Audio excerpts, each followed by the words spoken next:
Hello everyone, welcome to What If Naruto Had Sukuna Sealed Inside Him Part 1. Before we start, please go support Naruto Abyss author for writing that awesome fanfic. The Fourth Hokage's final act was sealing the Nine Tails into his newborn son, Naruto, but the ritual didn't go as planned. Amidst the chaos of the sealing, something dark and ancient slipped through a shadow of malevolence unlike anything the shinobi world has ever known. Years later, as Naruto struggles with his place in a village that despises him, another presence awakens within him.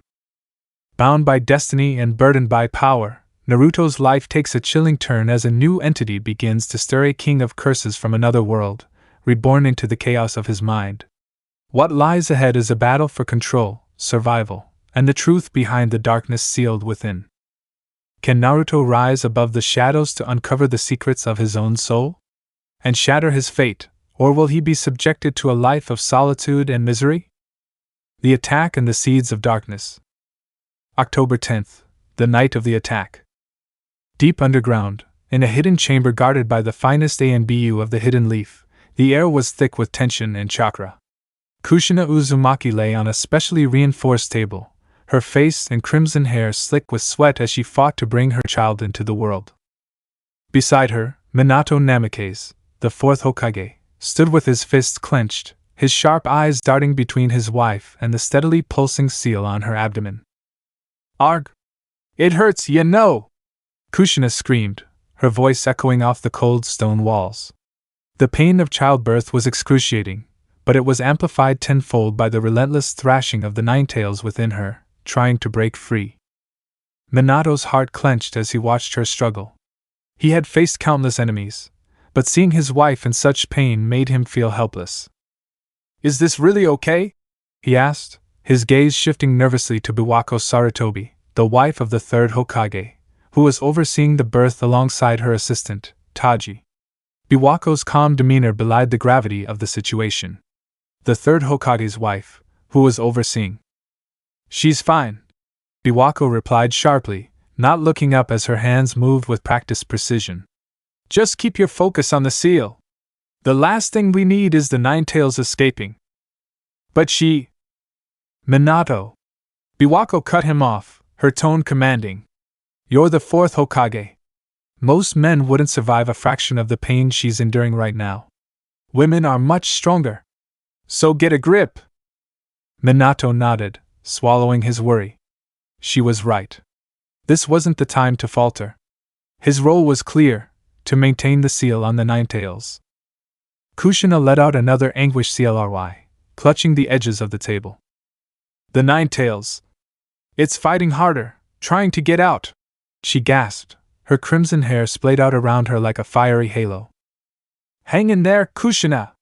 Minato urged, his voice steady but his expression strained. "Naruto, please hurry." "Push, Kushina!" Taji, Biwako's assistant, urged. "You're almost there." The Nine Tails let out a deafening roar from within Kushina, its chakra flaring violently. Minato could feel the strain on the seal as the beast clawed for freedom, but he gritted his teeth, pouring his chakra into reinforcing the barrier. "The head's out!" Biwako exclaimed. "Just a little more, Kushina! One final push!" The Nine Tails let out another ferocious roar, its malevolent chakra pressing against the seal. The air grew heavier, the tension almost unbearable. "Naruto, hurry up and come out!" Minato shouted. "And you, stay in, Nine Tails!" With one last, desperate push, Kushina let out a scream that echoed with both pain and triumph. A new sound filled the room, a baby's cry, piercing and pure. Minato felt his heart swell with relief and joy. "He's here!" "Hot water now!" Biwako commanded, her voice steady despite the tension. Taji hurried to comply, handing her the basin. After cleaning the newborn, Biwako wrapped him in a soft, orange blanket and placed him gently beside Kushina. Kushina's tired eyes filled with tears as she gazed at her son. "We finally meet, Naruto," she whispered, her voice trembling with love. Minato wiped his eyes, a proud smile lighting up his face. "I'm a father," he said softly, almost in disbelief. But his moment of joy was short-lived. "All right, Kushina," Minato said, his voice shifting to a serious tone. It's rough, having just given birth, but we need to suppress the nine tails completely again. Before Kushina could respond, two groans echoed through the chamber. Minato's eyes widened in alarm as he turned to see Biwako and Taji collapse to the ground, blood pooling around them. Standing behind them was a man cloaked in black, his face obscured by a mask with a single, cold eye peering through, held Naruto in one arm. In his other hand a kunai. Lady Biwako! Taji! He called out, but there was no response. Minato's blood ran cold. He hadn't sensed the man's presence, hadn't even heard him approach. The masked man's aura was chilling, a void that swallowed all light and warmth. Fourth Hokage, the man said, his voice calm and unnervingly composed. Step away from the Jinchuriki, or this child dies. Minato's mind raced. His son, his newborn child, was in the hands of a man who had bypassed their strongest ANBU guards without raising an alarm. Who was this man? His movements were precise, his presence undetectable, a clear sign of an elite shinobi, possibly beyond even ANBU level. How had he infiltrated the most secure place in the village? And most importantly, how could Minato save both his family and his village? The masked man's kunai pressed closer to Naruto's neck. I won't repeat myself, Minato Namikaze. Step away, or you'll lose your son before he's even taken his first breath. Minato clenched his fists, his sharp mind calculating the odds. His wife was vulnerable, the nine-tailed seal unstable, and his son's life hung in the balance. But his resolve didn't waver. He would not let this masked man dictate the fate of his family. Who are you? Minato demanded, his voice cold as steel. That's irrelevant, the masked man replied, his tone laced with mockery. What matters is that tonight, you will lose everything. Your family, your village, your life. The kunai hovered dangerously close to Naruto's neck, its gleaming edge reflecting the dim light of the underground chamber. Minato's heart pounded, his mind racing as he stared down the masked man. He forced himself to keep his composure, though every fiber of his being screamed to act. Whoa, calm down, Minato said, his voice measured and calm, masking the turmoil inside. There's no need to do this. He hoped that he could de-escalate the situation, but deep down, he knew it was a slim chance. This man wasn't here to talk. The masked man tilted his head slightly, his visible eye cold and calculating. Speak for yourself, he said, his tone almost amused. I'm supremely calm, Minato Namikaze. Before Minato could respond, the masked man tossed Naruto into the air with a casual flick of his wrist. The baby's small form rose, gravity already pulling him back toward the awaiting kunai in the man's other hand, poised to strike. Naruto! Kushina's scream tore through the chamber, raw with fear and desperation. Minato's mind snapped into action. Time seemed to slow as he called upon every ounce of his legendary speed. In an instant he vanished, the sharp crack of the body flicker jutsu resonating through the air, his natural speed augmenting his movements. His arms reached out, catching Naruto mere moments before the kunai could pierce the child's delicate skin. The masked man chuckled darkly. Leave it to the yellow flash, he said mockingly, his tone dripping with sarcasm. But now, what will you do next? Minato's sharp blue eyes narrowed as he cradled Naruto. Something felt off. The way the masked man had moved, the way he had tossed Naruto, it wasn't reckless. It was calculated. Minato's eyes darted to the orange blanket Naruto was wrapped in, and his heart sank. His sharp gaze spotted them immediately, paper bombs. A trap, Minato realized, his mind reeling. The masked man had planned this all along. Without wasting a second, Minato began ripping the tags from the blanket, his fingers moving with surgical precision. The faint hiss of the ignited seals was growing louder, and he knew he didn't have much time. With a flash, Minato activated his flying Raijin jutsu, teleporting himself and Naruto to the closest marked location, a shed just outside the main compound. The moment they arrived, he flung the blanket away, the paper bombs still sizzling. The explosion that followed was deafening. A fiery wave of destruction engulfed the shed, sending Minato and Naruto hurtling through the air. Minato twisted mid-flight, shielding Naruto with his body. The searing heat licked at his back, and sharp splinters of wood rained down like shrapnel. When they hit the ground, Minato grunted in pain, feeling a sharp sting in his leg. He glanced down and saw a long wooden splinter embedded in his thigh, blood already seeping through his pants. But he ignored the pain, his focus entirely on the baby in his arms. "Naruto!" he whispered, relief washing over him as he saw that his son was unharmed. Before he could catch his breath, realization dawned on him. The teleportation hadn't just saved Naruto, it had separated him from Kushina. "That bastard!" Minato said, his voice low and furious. "He forced me to use the flying Raijin, to isolate me from Kushina." The masked man had anticipated Minato's every move, orchestrating the situation to perfection. Minato's jaw clenched as he stood, pulling the splinter out his leg. He knew he had to act fast. The masked man wasn't done yet, this was only the beginning. "I gotta hurry and get to Kushina." Minato then teleported to his and Kushina house. "You'll be safe here, please be patient, Naruto. I need to rescue your mother," he said while tucking Naruto in the crib already prepared for him.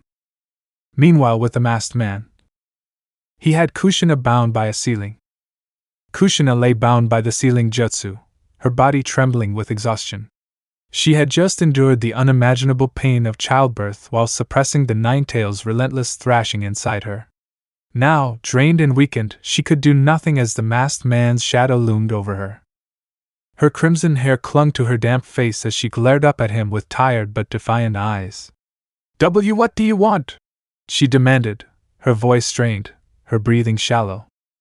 The masked man tilted his head slightly, his voice eerily calm as he replied, "I'm going to extract the Nine-Tails from you, and then crush Konoha." Kushina's tired eyes snapped open in shock, her body tensing despite its weakness. "What?" she gasped. "You can't!" The masked man chuckled, his tone casual, as if they were discussing the weather. "Oh, but I can. And I shall. There is nothing you can do to stop me, Kushina Uzumaki." He stepped closer, his single visible eye gleaming as he examined the seal on her abdomen. His fingers hovered just above it, and he let out a low, amused laugh. "I see that Minato incorporated his teleportation jutsu into the seal holding the Nine-Tails. Impressive. It seems the Fourth Hokage thinks of everything." He paused, his voice turning mocking. "Unfortunately for you, he isn't here. That seal which holds the Nine-Tails is weakened by childbirth, and Minato is far too preoccupied to save you now. Do you have any idea how long I've waited for this day?" Kushina's heart pounded as fear gripped her. She struggled against the bindings, but her body refused to obey her. She could only watch as the masked man turned his attention to the Nine-Tails. The masked man's Sharingan glowed ominously, spinning rapidly as he directed its power at the beast within Kushina. The Nine-Tails growled, its massive form coiling within the seal as it tried to resist. Its malevolent chakra flared wildly, shaking the very ground beneath them. "You will submit," the masked man said coldly. The Nine-Tails roared in defiance, its massive tails thrashing as it fought the genjutsu. But the masked man's Sharingan was relentless. Slowly, the Nine-Tails' resistance faltered. Its movements slowed, its roars dulled, and finally, its crimson eyes reflected the spiraling tomo of the masked man's Sharingan and proof of the Nine-Tails' submission. "No!" Kushina whispered, tears streaming down her face. She could feel the Nine-Tails being subdued, its chakra seeping through the cracks in the weakened seal. Her body convulsed as the immense energy tore through her, the pain unlike anything she had ever experienced. The masked man smirked. "Now come forth, Nine-Tails!" With a final roar, the Nine-Tails broke free of the seal. Its colossal chakra exploded outward, flooding the chamber in a wave of malevolent energy. The beast began to materialize, its massive body towering over the lake and the surrounding stone pillars. The Nine-Tails roared again, shaking the earth and sky as it fully manifested. Its crimson eyes were shaped like a Sharingan, now under the control of the masked man's Sharingan, gleamed with hatred and fury. Kushina's body crumpled forward, hitting the cold stone with a dull thud. Her breaths came in shallow gasps, her chakra utterly depleted. She looked up weakly, her vision blurring as the masked man's shadow loomed over her once more. The Ninetales turned its attention to Kushina, its massive claws raised as if to crush her. Its rage was palpable, the years of confinement boiling over into a single, murderous intent. "Kushina!" the masked man mocked, his tone almost gleeful, as if savoring her suffering. "Even the beast you kept imprisoned for so long despises you." The Ninetales' massive claw descended, the air itself trembling with the sheer force of the blow. It was a crushing moment, one that would surely obliterate her. But before the claw could strike, Minato appeared in a flash, his figure materializing between the beast and Kushina. He grabbed her, teleporting them high above the battlefield with the flying Raijin Jutsu, his movements swift and decisive. The masked man's single visible eye narrowed as he turned to face Minato. "So, you've arrived, Fourth Hokage," he said, his voice calm, almost too calm for the situation. "You really are a flash. But you're too late." Minato didn't even spare him a glance as he focused on his wife, his heart pounding with worry and rage. He looked down at Kushina, her body weak, but her eyes still filled with the fire that he had always loved. "Minato," she whispered, her voice barely audible, but still holding the strength that had carried them both through so much. "Is Naruto all right?" Minato's gaze softened, his hand gently brushing her cheek. "Yeah, Naruto's fine. He's in a safe place." Kushina's lips parted in relief, a weak but grateful smile tugging at her lips. "Oh, that's good." But despite her relief, Minato could feel the reality of their situation. The toll this had taken on her was clear. If she weren't an Uzumaki, if she hadn't been as strong as she was, she'd be dead already. Minato's eyes hardened as he turned his gaze back to the masked man, his hands curling into fists. The rage that burned within him was something he had never felt before. This was beyond anger. This was the kind of fury that could tear the world apart. His teeth ground together, the force of his frustration pushing him to the brink. Kushina, still aware of the weight of the situation, felt his anger radiating off him. She reached out weakly, her hand trembling as it touched his arm. "Minato," she said softly. "You have to stop him, that man, and the Ninetales. They're planning to destroy Konoha." Minato said nothing, only looking down at her, his heart heavy with the knowledge that he was about to make a choice, one that could change everything. After a long moment, he nodded silently. Without another word, Minato teleported them back to their home. Minato laid Kushina gently on the bed beside Naruto's crib. Her breathing was shallow, her body trembling with exhaustion, but her eyes softened as she looked at their son. Her hand weakly reached out, brushing against Naruto's tiny fingers. "Minato," she whispered, her voice faint but filled with emotion. "I'm glad, we got to see him." Minato stood silently for a moment, his gaze lingering on her. Then, without a word, he turned his back to her, reaching for his Hokage cloak. As he slipped it over his shoulders and secured it, his voice broke the silence, firm yet gentle. "I'll be right back," he said, his back still to her. Kushina watched him, her heart heavy but filled with trust. She smiled faintly, her lips trembling as she whispered, "Be careful." Minato glanced over his shoulder one last time, his face unreadable but his resolve clear.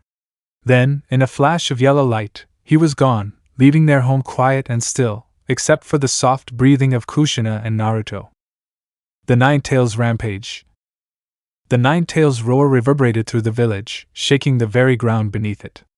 Its massive tails swung like wrecking balls, obliterating buildings and sending shockwaves rippling through the streets. Fires burned uncontrollably, and the once bustling Hidden Leaf village was reduced to chaos and destruction. The beast crouched low, its crimson eyes gleaming with malevolent intent. Chakra began to swirl violently in its mouth, forming a massive sphere of energy, the beginnings of a tailed beast bomb. The glow intensified, and the sheer pressure of the attack pressed down on the surrounding area, forcing even the bravest shinobi to falter. Sarutobi, the third Hokage, stood amidst his men, gripping his staff tightly. "Brace yourselves!" he shouted, his voice cutting through the chaos. "Do not falter! Protect the village at all costs!" As the Ninetales prepared to unleash the devastating attack, a massive shadow suddenly loomed over the battlefield. In a flash of yellow light, Minato Namikaze appeared above the beast, and he summoned Gamabunta, the Toad Boss, dropping it in the Ninetales. "Hold it down!" Minato commanded, his voice steady and resolute. Gamabunta grunted, his massive limbs slamming down to pin the Ninetales. "Easier said than done, kid!" the Toad bellowed, struggling to keep the beast's thrashing tails under control. The Ninetales roared in fury, its crimson eyes narrowing as it focused on Minato. The tailed beast bomb in its mouth continued to grow, its energy crackling with deadly intent. Minato didn't hesitate. In a single fluid motion, he placed a flying Raijin seal on the Ninetales' massive form. He vanished in a blur of yellow light, taking the beast and the fully charged tailed beast bomb with him. The battlefield fell silent for a brief moment, the oppressive weight of the Ninetales' chakra suddenly gone. Shinobi and civilians alike stared in stunned disbelief, their breaths caught in their throats. Far outside the village, the Ninetales reappeared, the tailed beast bomb detonated with a deafening explosion, the resulting shockwave flattening the surrounding forest. The Ninetales roared in pain as it took the brunt of its own attack, its massive body crashing to the ground. Minato reappeared a safe distance away, his Hokage cloak fluttering in the wind as he landed gracefully. He had timed his escape perfectly, avoiding the blast by mere seconds. Minato leaned against a tree, trying to catch his breath. His breaths came in sharp, uneven gasps. The teleportation and constant use of the flying Raijin had drained most of his chakra. The Ninetales, though wounded from its own tailed beast bomb, began to stir, its malevolent chakra flaring once more. There wasn't much time.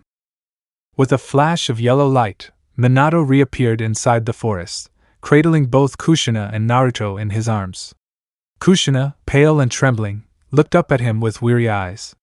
"Minato, you've done enough. You don't have the chakra left to." "I know." Minato cut her off gently, his expression resolute but tinged with sorrow. "But we can't let the Ninetales rampage any further.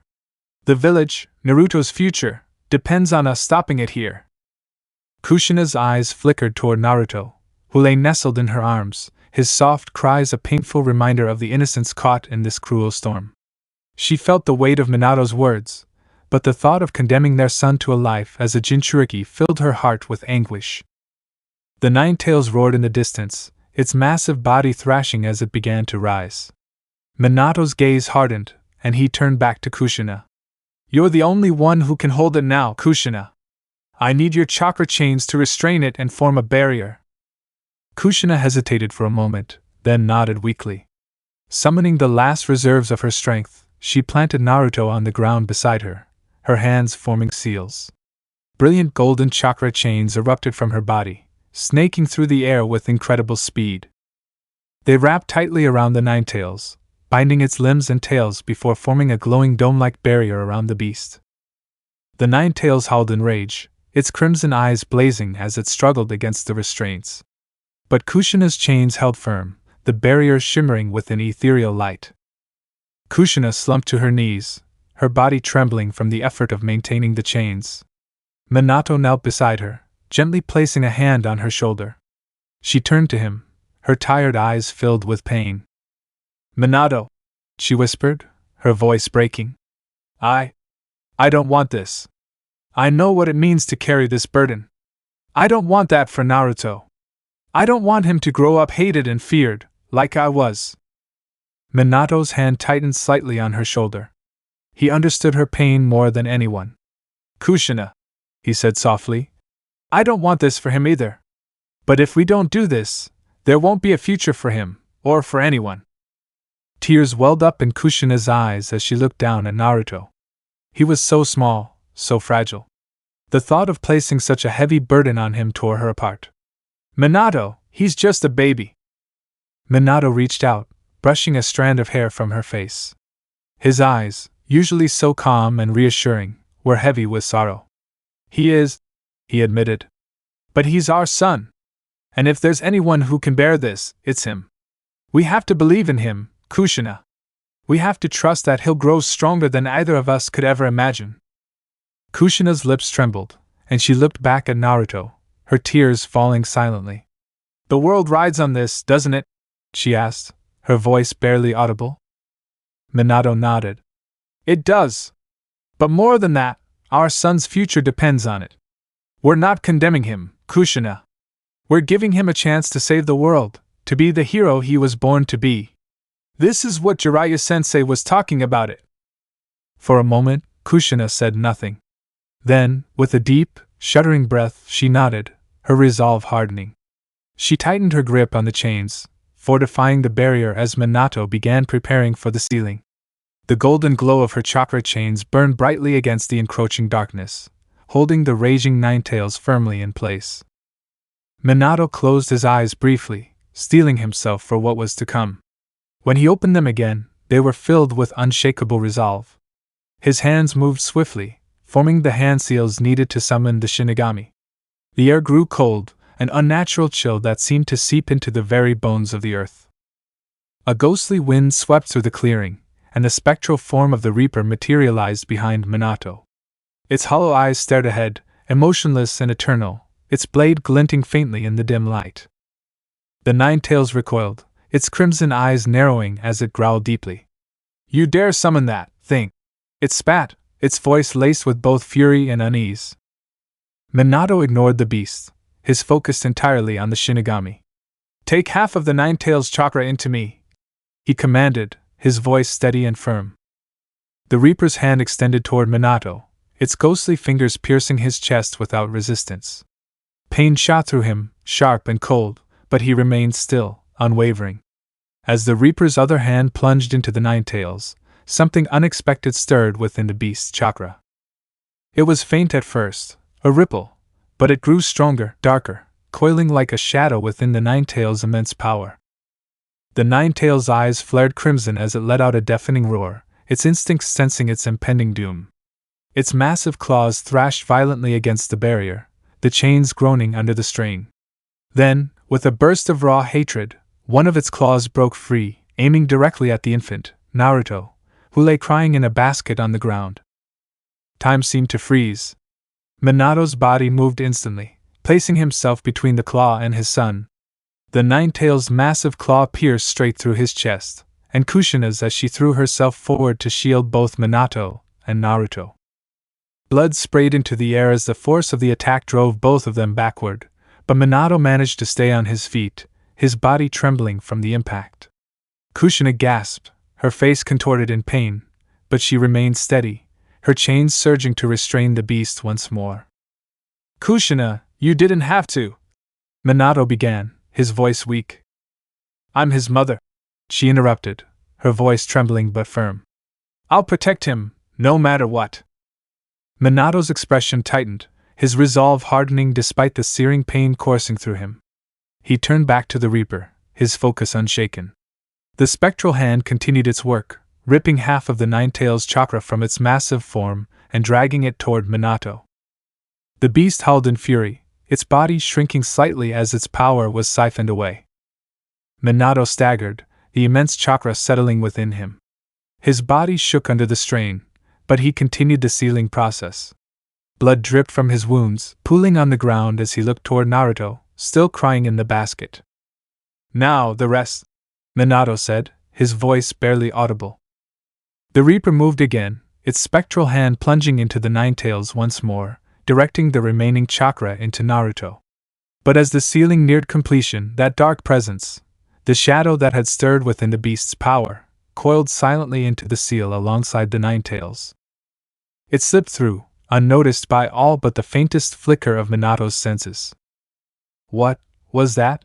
He thought, unease flickering briefly in his mind. But there was no time to question it. The Shinigami's blade glinted faintly as the ritual reached its conclusion. With a final, chilling motion, the Reaper claimed its payment. Minato's body trembled as the Reaper's cold fingers grasped his soul, pulling it free. He collapsed to the ground, his breathing shallow, the life fading from his eyes. Beside him, Kushina fell to her knees, the blood loss and strain finally overwhelming her. She turned her gaze to Naruto one last time, her lips trembling as she spoke, her voice barely above a whisper. "Naruto, live for both of us!" With that, her body slumped, lifeless, next to Minato's. In the silence that followed, the faint glow of the seal on Naruto's stomach shimmered, the dark presence within it settling into the depths of his soul, a silent force, waiting for its moment to awaken. The awakening. In this story, Naruto has red hair like his mother and golden blonde tips like his father. Honestly, I always like Naruto with red hair better. It makes more sense, he is half Uzumaki. 8 years later, Konoha. It's been 8 years since the Nine-Tails attack. The village managed to rebuild itself, but many things were lost that could not be regained. Many shinobi and civilian lives were lost as well, husbands, wives, children, becoming paralyzed, or losing a limb. Nearly everyone lost something or rather someone. The biggest hit to the village was the death of the Fourth Hokage and his wife. The Fourth Hokage sacrificed his life to seal the nine-tailed fox away, or rather that's how it was told, but in reality half of the beast was sealed in a young boy, named Naruto Uzumaki. Naruto Uzumaki, imagine the jacket is orange. Naruto had just been born when the nine-tailed fox was sealed within him, a secret kept from the young boy. Though the general public was unaware of this, most of the adults in the village knew the truth. Unfortunately, Naruto suffered greatly due to this, facing mistreatment, starvation, and ostracization from the villagers. And that wasn't all. Fate had already been cruel to Naruto by snatching away his parents, whom he had never known, leaving him an orphan and knowing nothing of them, not even their deaths. So being an orphan, he had once lived at the orphanage, but that had ended abruptly when he turned 4. The matron had shoved him out the door without explanation, her muttered words about curses and bad omens, the only clues to her reasoning. He had wandered aimlessly after that, cold and confused, until an ANBU with a dog mask found him shivering in the streets. The next day, the Hokage had taken him in, giving him a small apartment and enough money to survive. The old man had been kind, and Naruto appreciated it, but it couldn't fill the void in Naruto's heart. He often saw parents with their children, or siblings together, but Naruto had none of that, no family, legacy, or inheritance. He didn't even have relatives or kinfolk. He was just an orphan, with no family, no answers, and no one to call. Tu-chan, Dad, or Ka-chan, Mom, no one to call him, son. The words felt strange to Naruto, and he sometimes said them to himself alone. He knew what it meant, knew that families called each other that, but he couldn't imagine what it felt like to hear some say it to him and mean it. Often the Hokage stopped by his apartment every month to check on him and give him his spend tip for the month, just enough to cover rent and a few other necessities, but even those came at a steep price. Shopkeepers and vendors would often overcharge him for basic necessities, food, clothing, even soap. A loaf of bread that cost anyone else a few coins was double, even triple the price for Naruto. Even stale bread seemed too expensive at times. Fresh fruit or vegetables were entirely out of reach. He quickly learned not to argue, as protests only earned him more scorn and sometimes, a shopkeeper throwing him out entirely. Because of this, Naruto relied on instant ramen to keep his stomach full. But there was one place that didn't make him feel like an outsider, Ichiraku Ramen. And when the Hokage did stop by, Naruto tried to ask about his parents many times. Who were they? Naruto would ask, his voice small but hopeful, as though the answer might somehow explain everything. They gave their lives for the village. The Hokage always replied, his tone kind but distant. It was a comforting lie, the kind of lie meant to protect someone too young to handle the truth. But Naruto wasn't stupid like many believed him to be. He saw the way the old man's gaze shifted, how his answers never went deeper than those vague words. And Naruto could feel it, the weight of something unsaid, something the Hokage didn't want him to know. So he often pressed the old man, but as usual got nowhere. The loneliness hurt more than any words or glares could. He had learned to survive it, to pretend it didn't bother him, but some nights, when the village was quiet and there was no one to see him, he would sit by the window of his tiny apartment, staring at the moon, and wonder.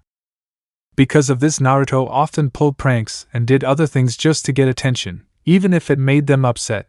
Getting some attention was better than none at all. Naruto's pranks were his way of coping with the pain of loneliness, a way to force people to see him, even if it was through angry glares and shouted reprimands. He knew it wasn't the right kind of attention, knew it only made the villagers hate him more, but it was better than being invisible. When he painted the Hokage monument, or dyed the water in the village fountains bright orange, for a brief moment, he wasn't just that kid the villagers avoided. He was Naruto Uzumaki, the prankster who had everyone talking. For a few fleeting seconds, they couldn't ignore him. Still, those moments didn't last. Once the mess was cleaned up and the scolding was over, the silence crept back in, heavier than before. Sitting alone in his tiny apartment, staring out at the village that seemed to loathe him, Naruto would feel the weight of it settle in his chest again. Why does it have to be like this? He often wondered. Even when the Hokage visited, offering his gentle smile and kind words, it wasn't enough to fill the aching void.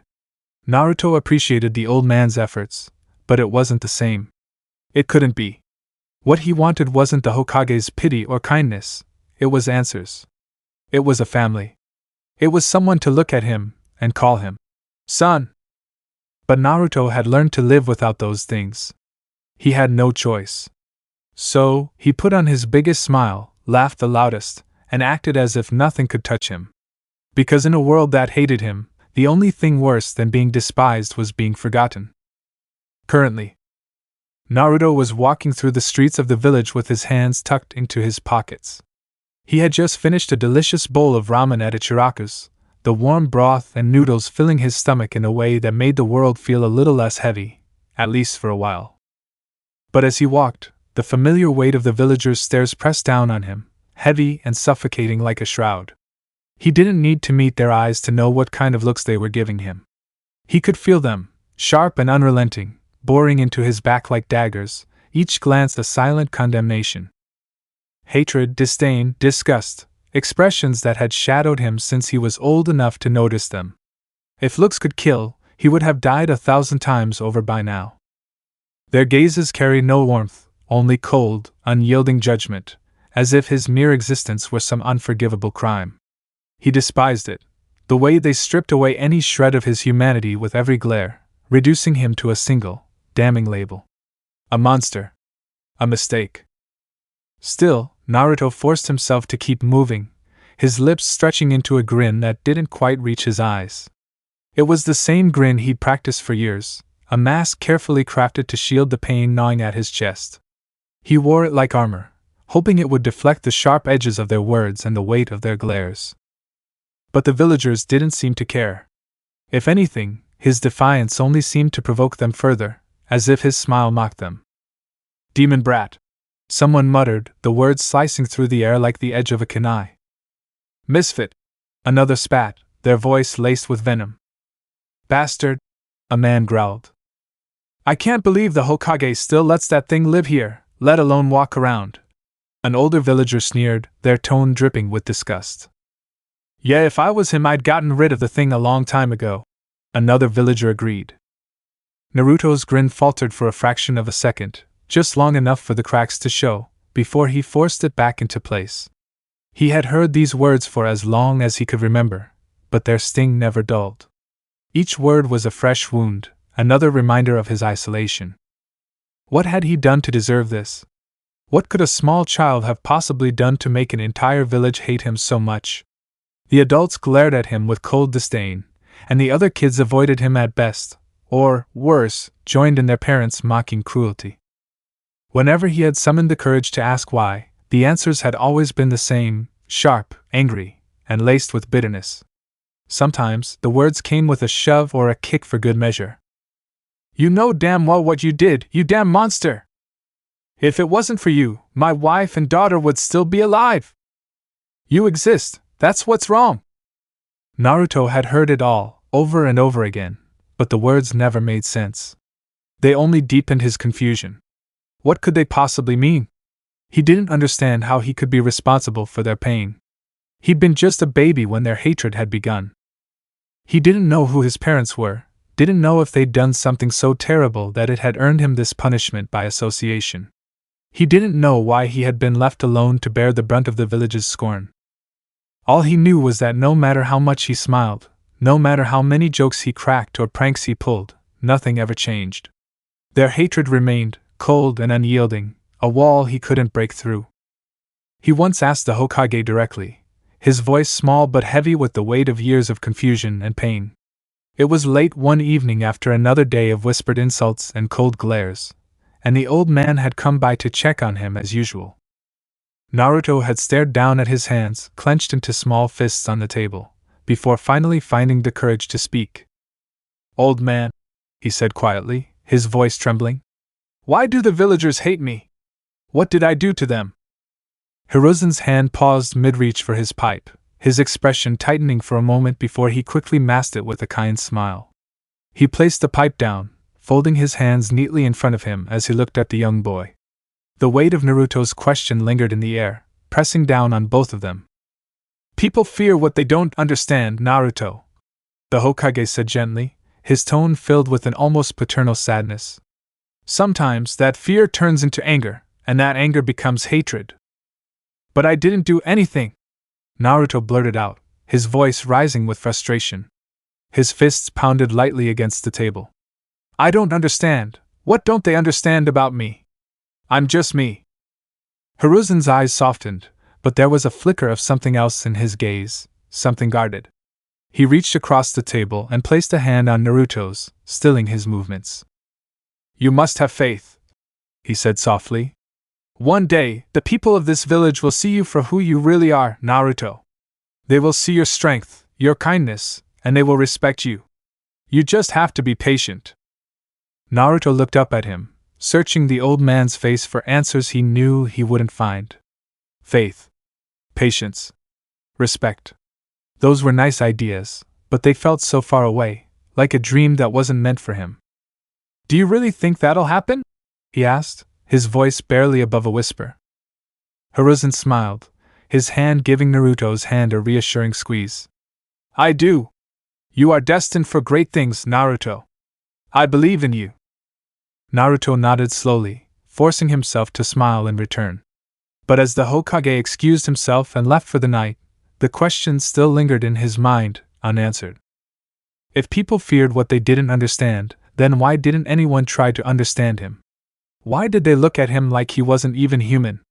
And how was he supposed to have faith when he didn't even know what he was waiting for? Faith. It was a nice idea, but faith couldn't quiet the whispers, stop the glares, or fill the emptiness that lingered in his chest.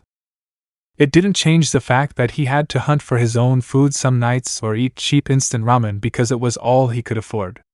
He'd spend hours in the woods hunting small animals, rabbits and squirrels, and sometimes he'd fish in the streams outside the village.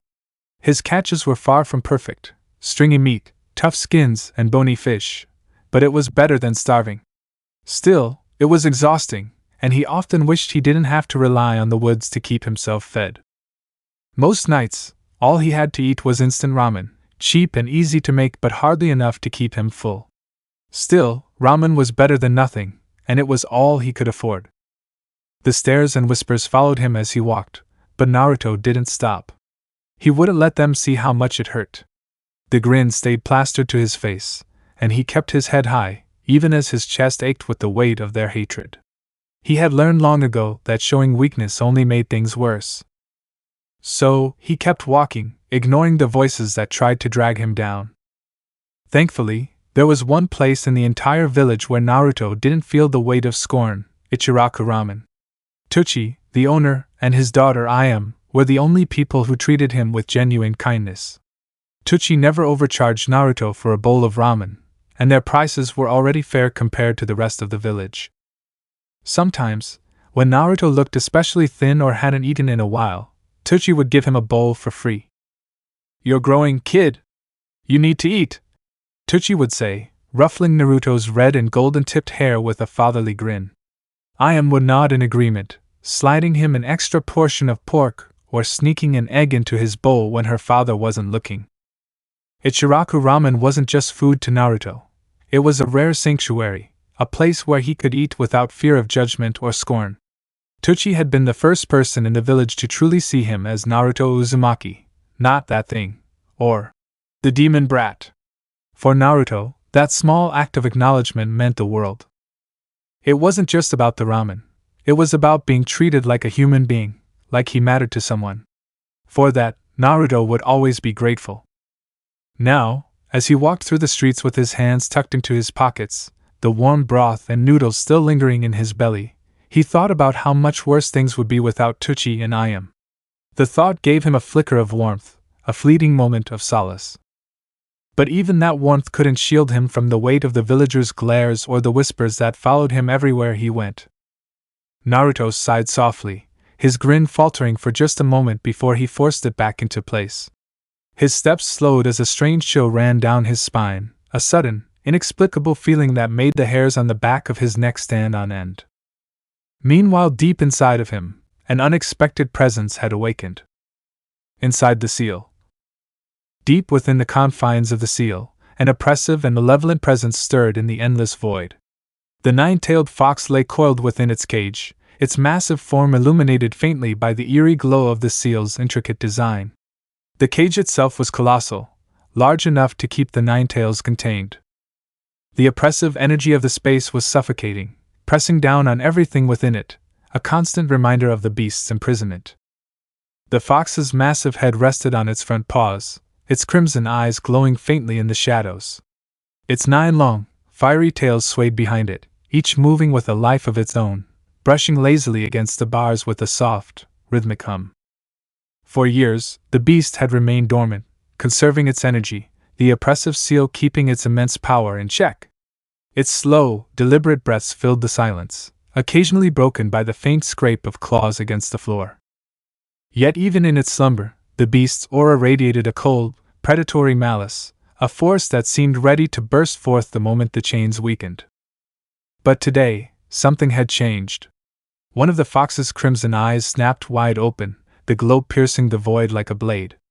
Its ears twitched, picking up a faint disturbance in the oppressive silence, a shift that seemed almost as if the seal itself were responding to the sudden tension. The beast growled low, a sound that reverberated through the space like distant thunder. "What is this?" the fox rumbled, its voice guttural and sharp, carrying both curiosity and irritation. It lifted its head slightly, as its eyes scanned the void outside the cage. The oppressive air thickened further, as if the cage itself was reacting to the fox's heightened awareness. It wasn't the boy's usual turmoil of emotions that had caught its attention. Those faint echoes, confusion, pain, loneliness, were always there, pulsing weakly through the seal like a heartbeat. No, this was different. There was another presence, a faint, ominous energy, lingering just beyond the edge of perception. The air around it felt colder, darker, carrying a weight that was both unfamiliar and hauntingly familiar. The fox's gaze sharpened, its slitted pupil narrowing as it tried to pinpoint the source of the disturbance. Its tails flicked sharply, the motion sending a gust of oppressive energy rippling through the void. It bared its sharp teeth in a slow, deliberate snarl, its lips curling back in both irritation and intrigue. "This presence," the fox muttered, its voice lower now, almost contemplative. "Familiar yet not. A shadow from the past, perhaps, or something far worse." Its claws scraped against the floor as it leaned closer to the bars. The presence wasn't fully there, more like an echo, faint and distant, but it was enough to disturb the beast's rest. It hated being caught off guard, especially in this confined state. "Whatever you are," it growled softly, "you'd better not interfere with what's mine." FYI, major spoiler for those who haven't read the end of the Jujutsu Kaisen manga. Elsewhere, far within another part of the seal, he awakened, a man once feared by all and worshipped by some as a god. In his prime, he crushed the strongest of his era, rising to unparalleled heights. Yet even he, the king of curses, met his end in battle, defeated not by betrayal, but by the combined strength of those who came after him. Now Ryaman Sukuna, the king of curses, awakened once more. "Where am I?"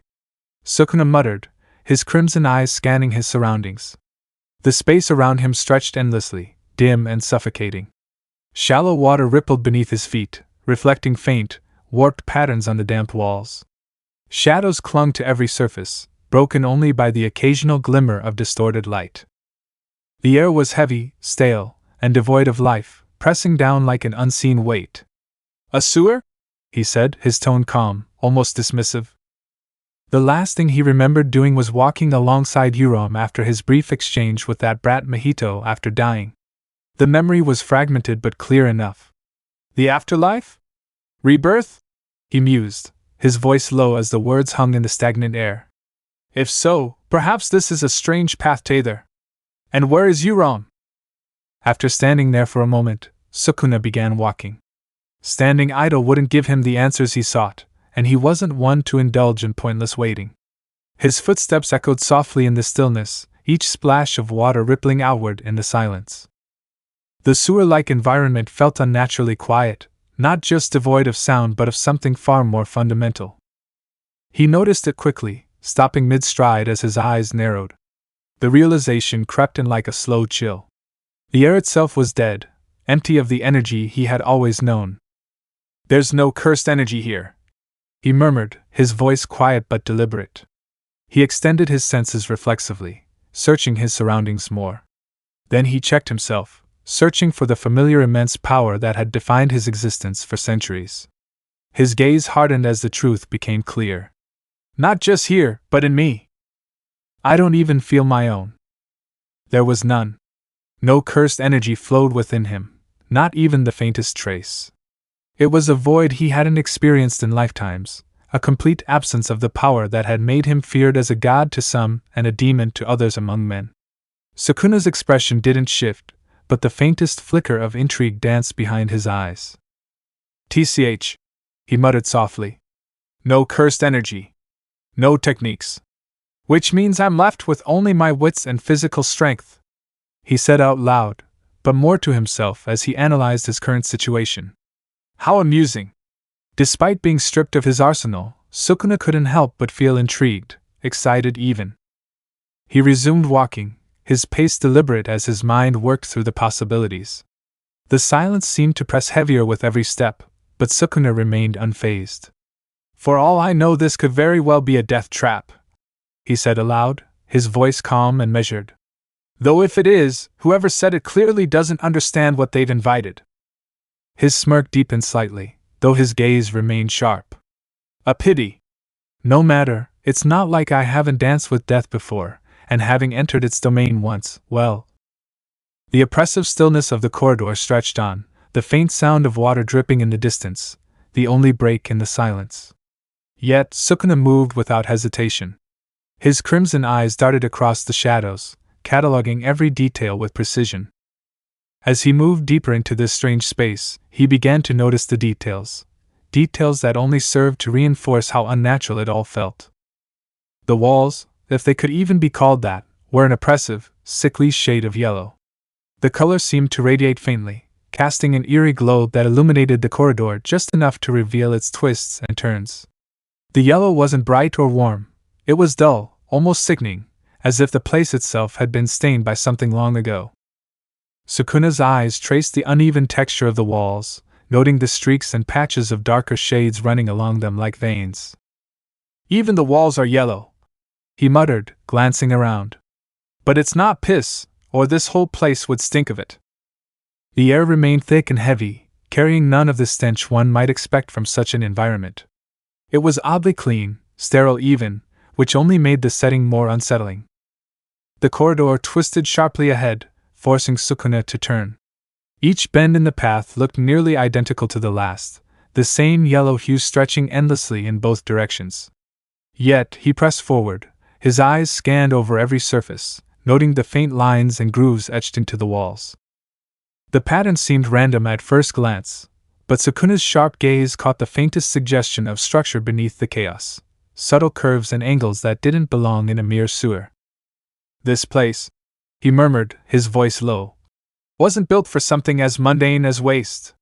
He allowed his fingers to trail briefly along the wall as he walked, the texture rough and uneven beneath his touch.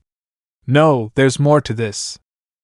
The water beneath his feet deepened as he moved further in, ripples widening with each step.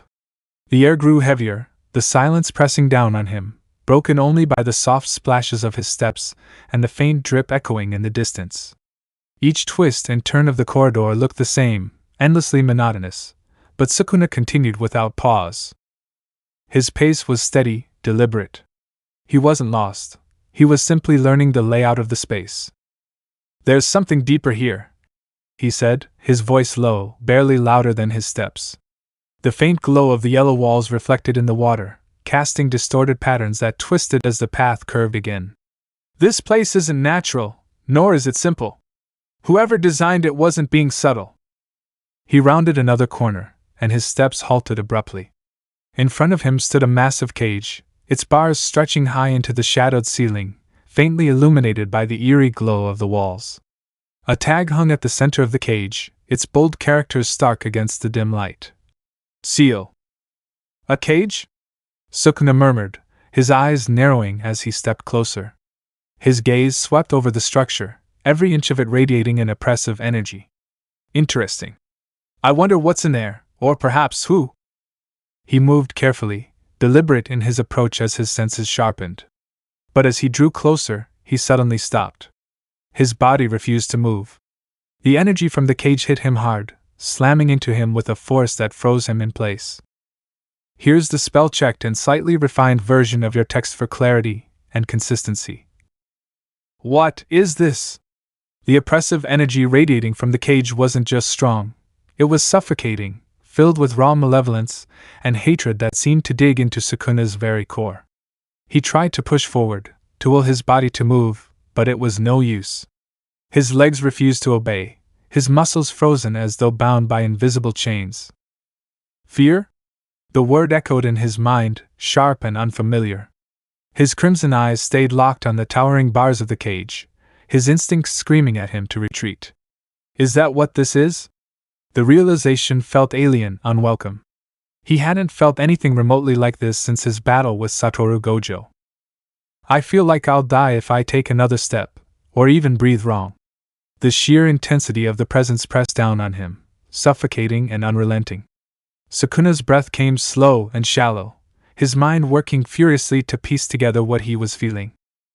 Whatever was sealed in that cage wasn't just powerful, it was overwhelming, something entirely beyond the ordinary.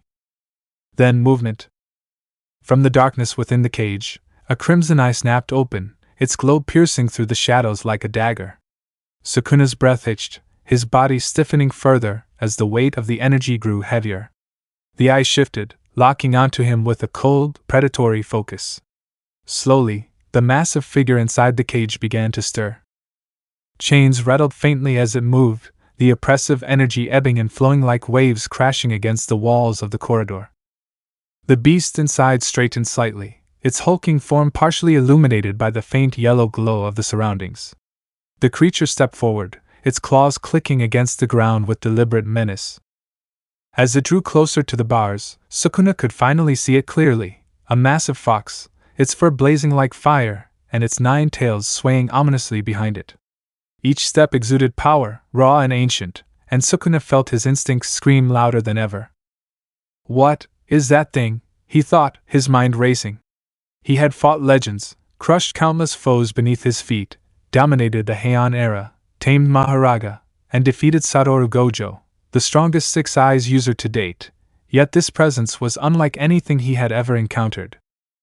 It wasn't just the power, it was the sheer malevolence, an unrelenting tide of hatred and destruction. His crimson eyes narrowed, his thoughts calculating even as his body remained paralyzed. It's not just strong, it's vile. Pure hatred given form. The fox's gaze bore into him, its crimson eyes filled with a mix of curiosity and disdain. Slowly its lips curled back, revealing sharp, glinting teeth as it spoke. "To think you'd make it this far," it said, its voice deep and rumbling, carrying a weight that seemed to vibrate through the air itself. "Who are you? Such ominous chakra, but a mere fraction compared to my own."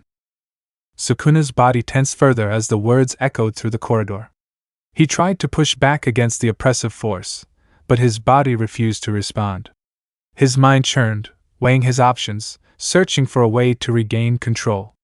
But the sheer presence of the beast kept him pinned in place. The 9 tails tilted its head slightly, its gaze sharp and unyielding. As though sensing Sukuna's plight, the fox's energy shifted slightly, lessening its overwhelming killing intent just enough for Sukuna to breathe a little deeper. "Pathetic human," the fox growled, its disdain palpable. Its eyes narrowed as it leaned closer to the bars, the oppressive energy still radiating in waves. "Now answer me," the Nine-Tails demanded as Sukuna stood before him. Chapter 3. Inside the Seal. "Now answer me," the Nine-Tails demanded, its voice booming like thunder, reverberating through the mindscape. One of its massive tails lashed out, sending a gust of wind that seemed to carry the weight of its overwhelming presence. Sukuna's body refused to move. His legs felt like they were rooted in place, as if the sheer magnitude of the beast's chakra had bound him in invisible chains. His crimson eyes stayed locked on the colossal creature, every instinct screaming at him to retreat. "Fear? Is that what this is?" Sukuna thought as his gaze remained fixed on the fox, its massive frame radiating malice, its snarling maw and glowing crimson eyes promising nothing but destruction. "No, this is more than fear. This is power. True, unrelenting power. And it's overwhelmingly evil. This thing is definitely hatred incarnate," Sukuna thought, his crimson eyes narrowing as he tried to process the situation. The oppressive energy pressing down on him had lessened, its hostility lowered just enough to let him breathe, but the sheer weight of it remained suffocating. Even with that slight reprieve, he hadn't encountered anything like this before, not in his own era nor in the countless battles that had shaped his legend. The raw malevolence radiating from this creature was in a league of its own. "Is this what it felt like for my opponents when they faced me?" The thought was brief but sobering. Sukuna's lips pressed into a thin line, his mind calculating.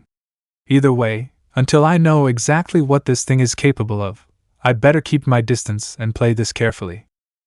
If I had to scale this thing, it'd exceed mine, Satoru Gojo's, and Yuta Okatsu's cursed energy combined, no, even more.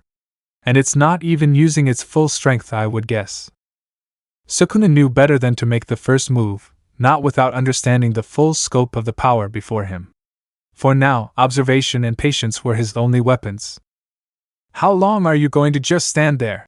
the Nine-Tails growled, its deep, rumbling voice cutting through the heavy silence. Its massive form loomed in the darkness, its crimson eyes narrowing dangerously. "I asked you a question? Now answer me. Who are you? Why not give me your name first? It's rude to give your name before asking for someone else's. You've got some nerve, human. I am the nine-tailed fox, the strongest of all tailed beasts, hatred itself. I could easily kill you in an instant. Choose your words carefully, they may very well be your last." "Is that so? Then why haven't you done it?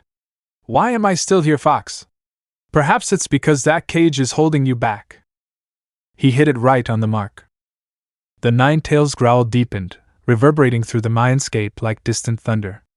Its massive claws scraped against the ground, a low rumble accompanying its slow, deliberate movements as it leaned forward, its eyes burning brighter. "You dare mock me?" the beast snarled, its voice laced with venom. "This cage is a temporary inconvenience, nothing more. You're alive only because I've chosen to let you breathe, human." Sukuna's lips curled into a faint smirk, his crimson eyes unflinching as he stared into the fox's blazing gaze. "Chosen to let me breathe?" he echoed, his tone calm but edged with quiet amusement. "Interesting choice of words for a creature trapped behind bars." The Nine-Tails let out a guttural laugh, the sound deep and menacing. "You mistake the circumstance for weakness. If not for this seal, I would reduce you to shreds in a heartbeat." "Perhaps. But speculation doesn't suit someone of your stature, does it? After all, power confined is no power at all," Sukuna said, his smirk widening slightly despite the heavy pressure of the Nine-Tails bearing down on him. The beast's tails lashed violently, unleashing a gust of wind that tore through the mindscape. The oppressive force surged, the sheer malice pressing harder against Sukuna, threatening to overwhelm him. Yet he stood firm, refusing to let even the faintest sign of strain show. "You test my patience, human," the Nine-Tails growled. "Tell me who you are, or I will find a way to rip it from your broken spirit." For a moment, the tension between them thickened, the oppressive energy crackling like a storm ready to break. Neither moved, their gazes locked in a silent battle of wills. After a bit, Sukuna sighed heavily, scratching the back of his head. "Look, this is obviously getting nowhere. And frankly, I've got questions of my own. So, fine. I'll answer your question. My name is Ryaman Sukuna, the King of Curses. The Nine-Tails narrowed its crimson eyes, its tails swaying behind it. I've never heard of you. And neither have I heard of you. Sukuna shot back smoothly, his tone flat yet laced with dry humor. But here we are. So let's skip the formalities, shall we? Very well. Now tell me, why are you here? And what is your goal? What are your intentions? The Nine-Tails asked, its voice rumbling low and deep as the oppressive force pressing down on Sukuna lessened slightly, though not entirely. To be honest, I don't know, Sukuna admitted, his voice calm but edged with curiosity. I don't even know where or what this place is. Where am I? Is this some part of the afterlife, or perhaps a trial for rebirth? And more importantly, there's no cursed energy here. None at all. I know not of this energy that you speak of. But are you seriously unaware of your situation or as to why you are here? The Nine-Tails asked, its tone sharp with skepticism. Yes, Sukuna replied flatly, his crimson eyes narrowing slightly. Like I just explained, I don't know. The fox regarded him for a moment, its gaze unrelenting, as if trying to pierce through Sukuna's calm facade. Then, with a low rumble, it said, I see. Well then, allow me to enlighten you. You are within a seal, the Nine-Tails began, its voice filled with hate. A prison created by a human who feared my power. A wretched fool who dared to confine me, the Nine-Tails, the strongest of all tailed beasts, inside the body of a mere infant. This is no afterlife, nor is it some trial for rebirth. It is a cage, designed to bind my strength and keep me trapped. So, this is the inside of the seal? Sukuna asked, his tone neutral as he scanned the space around him. Yes, so to speak, the Nine-Tails replied, its crimson eyes fixed on Sukuna. But it is more than just a seal. This space reflects the mind of the brat, a representation of his weak, disjointed mental state. Sukuna processed the information silently for a moment before speaking. A seal, huh? He muttered, his voice calm as he considered the explanation. So you're bound here, and I just happened to end up in your prison? Not quite. The Nine-Tails growled, its tails swaying behind it, their movements radiating suppressed malice. You are here because you are sealed within the same vessel as I am. A human child, weak and insignificant, dares to contain not only my power but now you as well. How this came to be, I cannot say, but it is the reality we now share. Sukuna raised an eyebrow at this, clearly not expecting such a revelation. A human child? You're telling me I'm inside someone else's mindscape? Again? A faint edge of irritation crept into his voice. TCH. How quaint. His sharp gaze shifted back to the fox. And yet, here you are, hatred incarnate, locked away and unable to do anything about it. The Nine-Tails snarled, its massive claws scraping against the ground, the sound reverberating like distant thunder. The air grew heavier, pressing down on Sukuna with renewed intensity. Watch your tongue, human! It growled, its eyes blazing with fury. I may be caged, but I am far from powerless. Relax, Sukuna replied flatly, his voice steady, his gaze unwavering. I don't doubt your strength. I'm trying to understand this situation. He gestured lazily toward the oppressive aura that still lingered in the air. So I'm inside this child who also happens to be your prison? Fascinating. The oppressive energy eased slightly, though the Nine-Tails' presence remained oppressive. Yes, the fox growled, its tone still laced with disdain.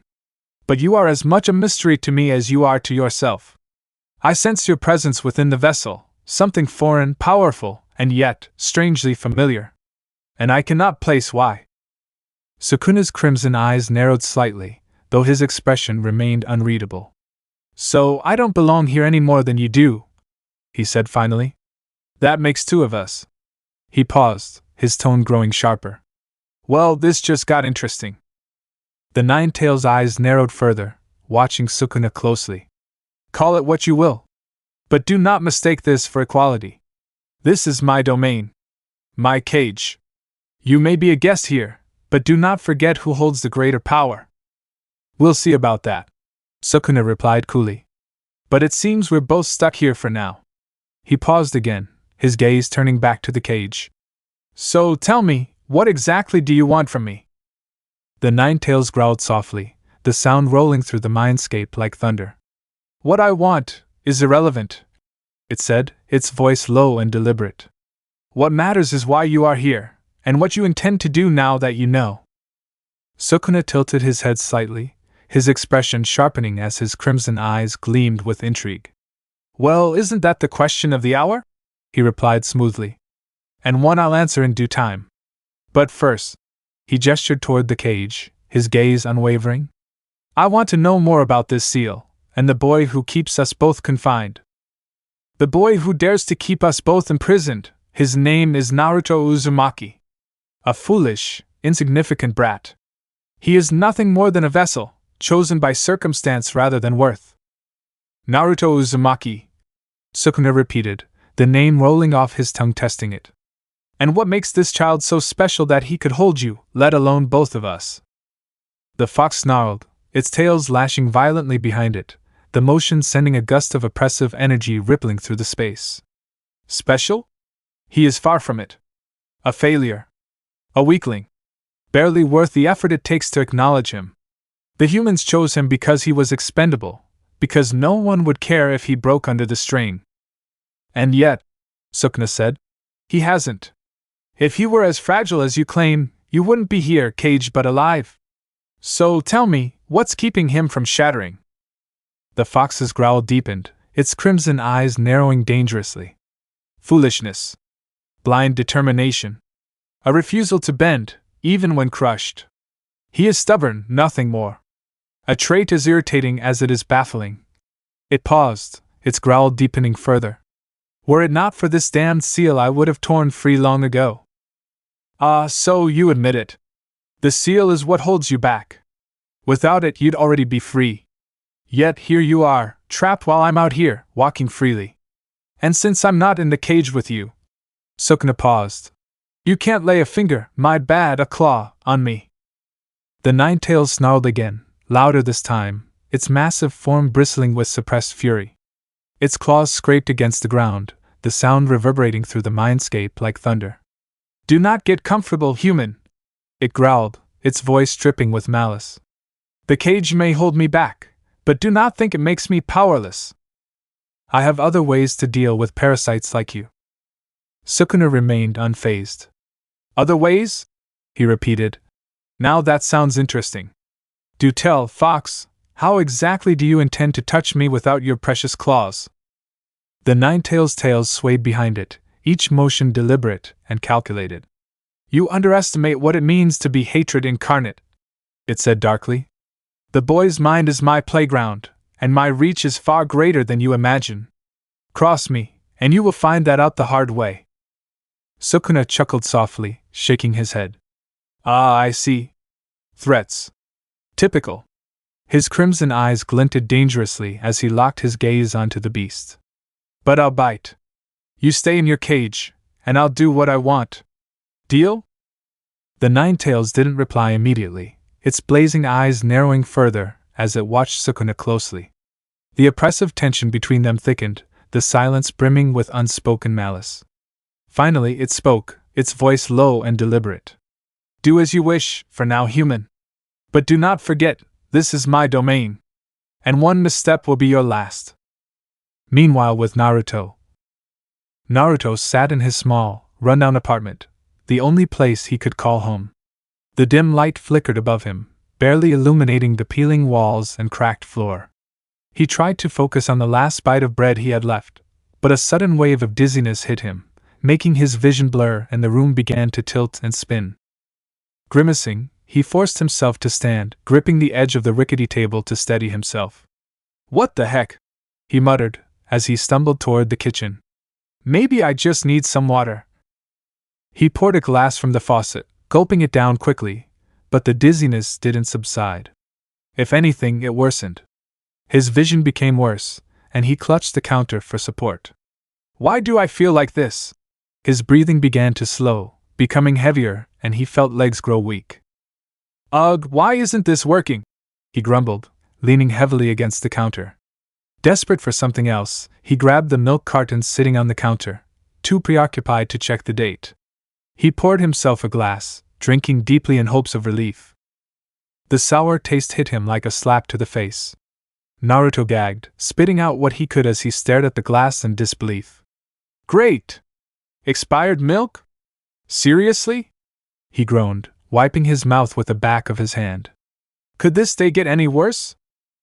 Apparently it could. A sharp, searing pain shot through his head, making Naruto cry out. His hands flew to his temples as he doubled over, his vision blurring. What the hell? He groaned, his voice strained. The pain wasn't just physical, it felt like something was tearing at his very mind, pulling and clawing at the edges of his consciousness. The throbbing intensified, stabbing behind his eyes like someone was pounding on his skull with a sledgehammer. He staggered back, bumping into the wall as the sensation radiated through his entire body. What's going on? Naruto gasped, his knees buckling under the relentless assault. It felt like someone was stomping on his thoughts, crushing them beneath an unbearable weight he couldn't escape. Black spots danced at the edges of his vision as he slid down the wall, his breathing ragged and shallow. He pressed his palms against his temples, desperate to dull the pain. Make it stop! Just stop! He pleaded, his voice trembling as the throbbing reached its peak. It was as if something deep inside him was trying to claw its way out, raw, unrelenting, and entirely beyond his control. The pain didn't stop, it only grew worse. It felt as though molten lava was coursing through his veins, burning him from the inside out.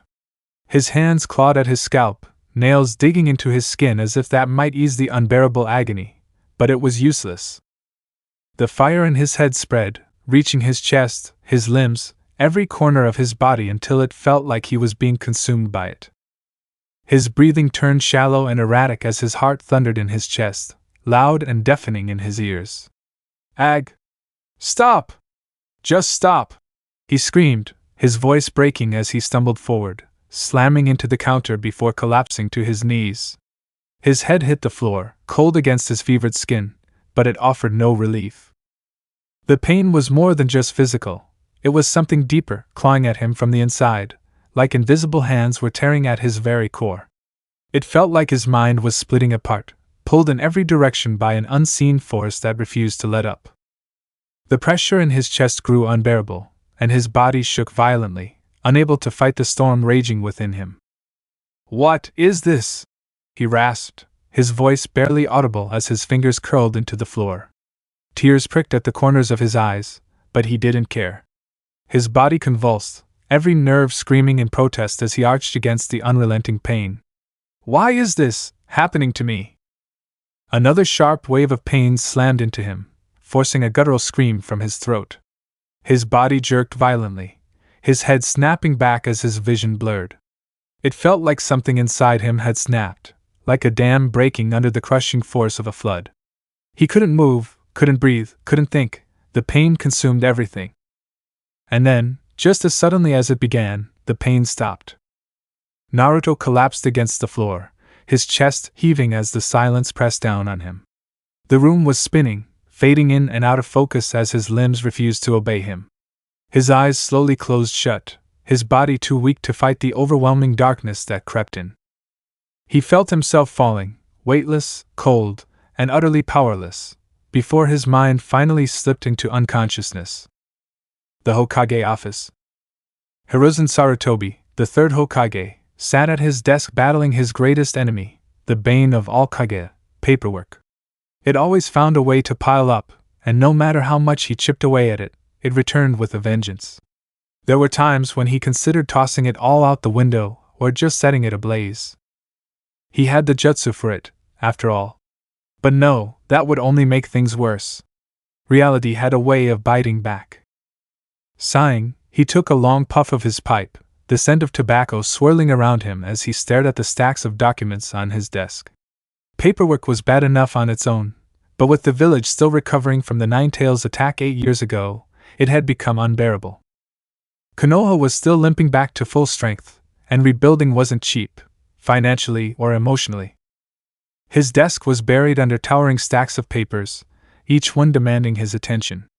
mission approvals, maintenance reports, academy funding requests, budget allocations for the orphanage, petitions from clans for more resources, trade disputes, complaints from merchants about rogue shinobi, and civilian grievances about property lines.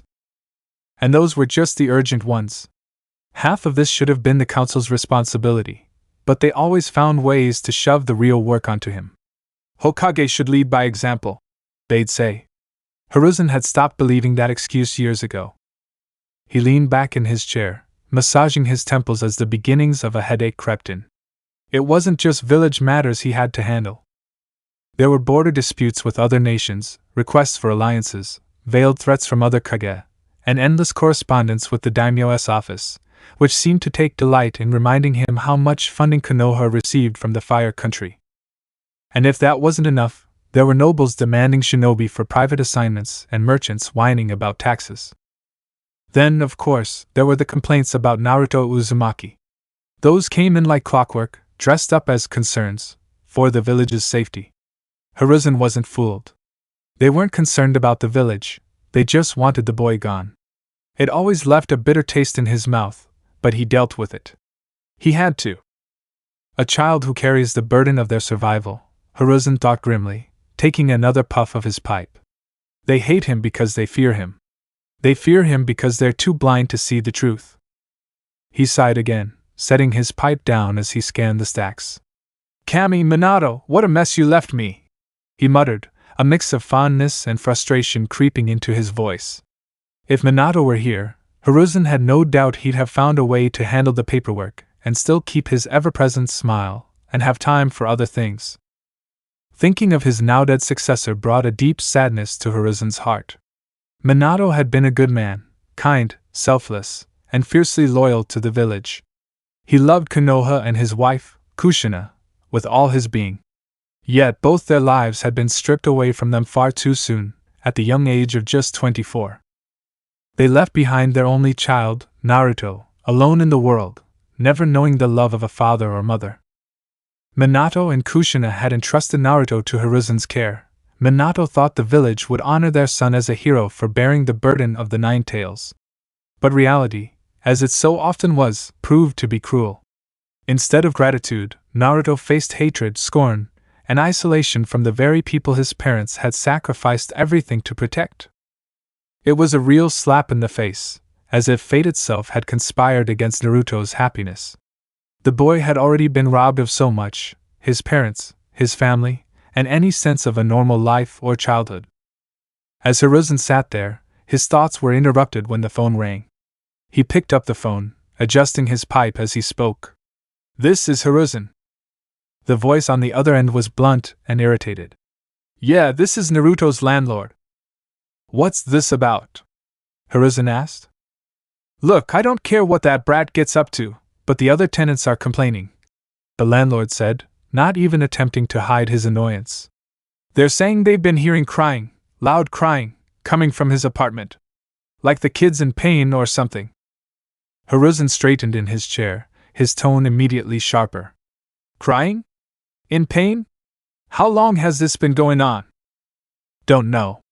Don't care," the landlord said bluntly. "It started a little while ago, and now everyone's at my door or calling complaining. You're the one who gave him the apartment, so deal with it." Hiruzen closed his eyes briefly, suppressing his irritation at the man's callousness. "Thank you for informing me, I'll handle it." He hung up the phone, the click quiet but final, as he rose from his chair. Grabbing his hat, Hiruzen hurried out the door, heading straight for Naruto's place. He didn't know what was wrong, but he couldn't ignore this. Naruto had never done anything like this before. Sure, the boy pulled pranks, caused mischief here and there, but this didn't feel like one of those times. Something about it sat heavy in Hiruzen's chest, a gnawing unease that told him this wasn't just another stunt. Whatever was happening, he needed to find out, and fast. Naruto apartment. Hiruzen moved as quickly as his legs would carry him, the unease in his chest growing with every step. Reaching the building where Naruto lived, he hurried up the stairs to Naruto apartment, and knocked firmly 3 times. "Naruto! Naruto, if you're there, open this door!" he shouted. A second passed. Then another. Nothing. His frown deepened, and he knocked again, harder this time, his voice sharper. Naruto! Answer me! Still no response. When the silence stretched on, a cold dread began creeping up his spine. His heart pounded in his chest, feeling as though it might stop entirely.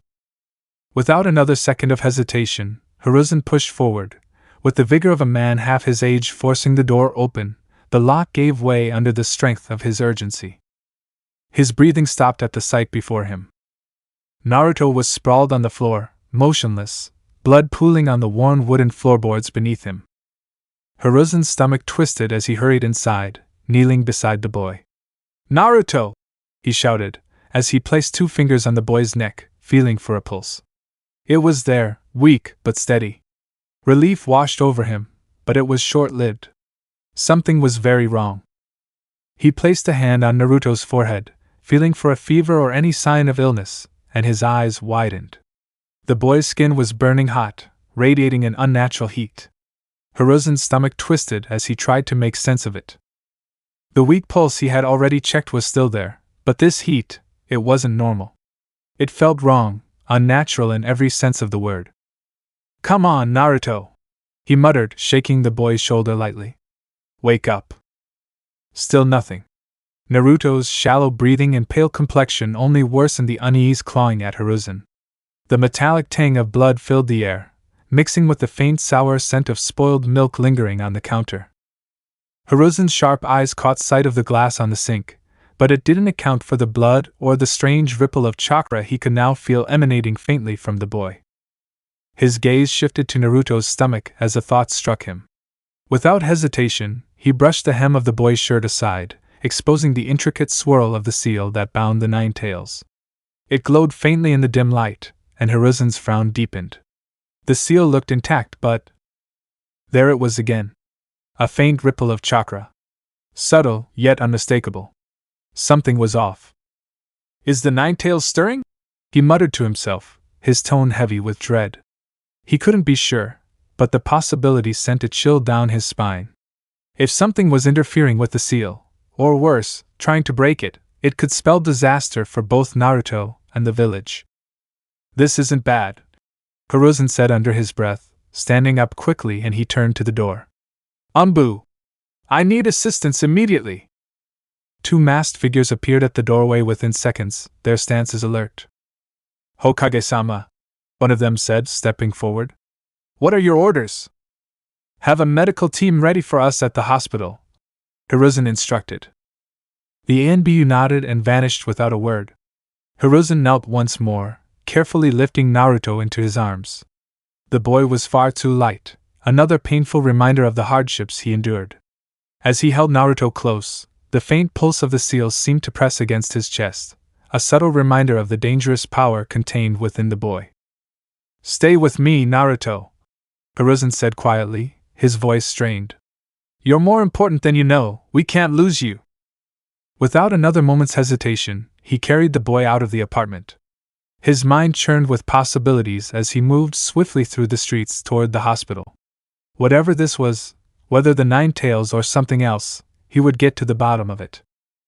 Inside the seal, Sukuna's crimson eyes narrowed as the oppressive silence of the mindscape was broken. He had been observing the 9 tails, its massive form coiled within its cage, when he felt it, a subtle, almost imperceptible shift. His gaze swept the surroundings, sharp and calculating. He muttered. Something's off. What's going on?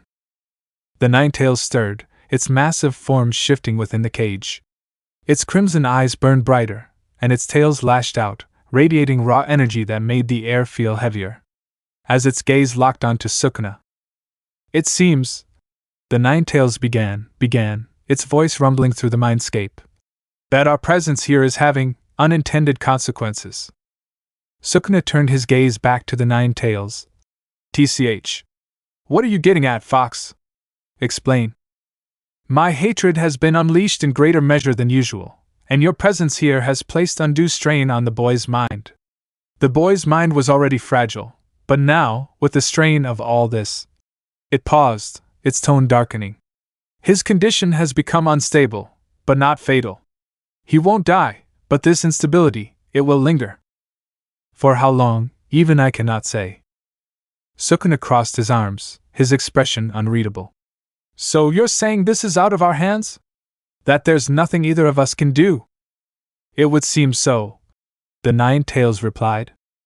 Let me know in the comments below if you guys want the next part. Also check out my other video that has been shown and left. Thank you for watching. If you enjoyed this video please like and share this video. And have a fantastic day. Bye.